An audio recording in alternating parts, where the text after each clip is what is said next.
बोला मामू, या पेस्ट तुम्ही पहिल्यांदा एक बळद दिली तुम्हाला, अरे विश्वास येत नव्हता ना, मला वाटलं दोस्तानात काही बी सांगते हे. बरं, हे पेस्ट किती दिवसापासून वापरत होता? 15 दिवस 15 दिवस झालं. बरं, काय वाटलं त्याला? आज हे डबल न्यायला आलात तुम्ही आता म्हणजे?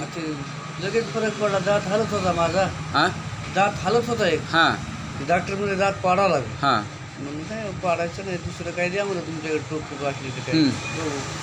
त्यांनी दिली ती टूप, पण त्यांनी काय एवढा फरक जाणवला नाही. हां तर ते ब्रश केला पण एवढा फरक नाही. पण तुम्ही म्हणले घेऊन जा एवढं, हां तर आम्ही नेला ते. तर त्याच्यामुळे जास्त फरक पडला की जामच जात झाला. हल्ला सुद्धा नाही आपण. दाखवा कोणता आहे? ठीक आहे, हालतच नाही, पहिला हालत होता लाखाला पहिला का? हालत होता, एकदम जाम झाला. काढावं लागेल म्हणलं. पण म्हणलं आता नसरी की पुन्हा जवळपर्यंत जवळपर्यंत. पण आता जाम झाला ते. जाम झाला आता. त्याच्यामुळे मला आता हेच वापरायला पाहिजे. खोटं तर नाहीत ना सांगत? नाही कुठं काय सांगत. मग आता हे टूप वापरायला पाहिजे की नाही लोकांनी? वापरायला पाहिजे. मी मुद्दाम पोरीचे ते दात थोडं हालत तर म्हणून तिने सांगितलं माझा दात हाला लागला. हां आता वय तिचं काय 35 ते 40 असेल. हां तरी म्हणजे वयात दात हाला. म्हणून डॉक्टर म्हणजे पाडावं लागेल. मला पाडू नको, हां मी आमच्या दोस्ताकडून आणून देतो म्हणलं. हां तर त्याच्यामुळं मला एक चाललं आणि मुलीला एक चाललं. असं आहे का? म्हणजे परफेक्ट रिझल्ट बसला. परफेक्ट. मग आता हे कंटिन्यू वापरायला काय अडचण नाही. नाही, काय तर अडचण नाही. आता ते दातात, ते तर दातात झालं.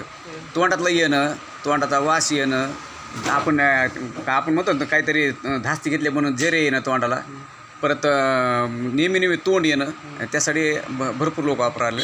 अशा पद्धतीने चांगला रिझल्ट आला. नाही तिथं काही झालंच नाही. तोंड पीठ काय आलं नाही, काय नाही, काही झालं नाही. काही नाही, पण ते एकदम बाकीच्या लोकांना प्रॉब्लेम होते ते सॉल्व्ह झालेत ना. तर अशा पद्धतीने ह्यांना रिझल्ट आला आहे ना, आज घेऊन चाललेत. तर दातासाठी जबरदस्त रिझल्ट आहे. ज्यांना पाहिजे असेल त्यांनी. नाहीतर ह्याची किंमत किती? 150 ग्राम आहे, 100 रुपयात काय अडचण आहे. नाही तर मार्केटमधलं केमिकलचं वापरता तुम्ही, फक्त दुकान बदलायचं आहे. दुकान भरते. कारण की चांगलं नाही, चांगलं आहे ना, आयुर्वेदिक आहे, परत साईड इफेक्ट नाही. आणि तोंड कसं मस्त छान पडते त्याने. लवंग हे सगळे घटक असल्यामुळं नाही ते मला दुसरं घासू वाटत नाही. तर हेच एकदम छान रिझल्ट बसला मला. 100%. धन्यवाद आल्याबद्दल, माहिती दिल्याबद्दल.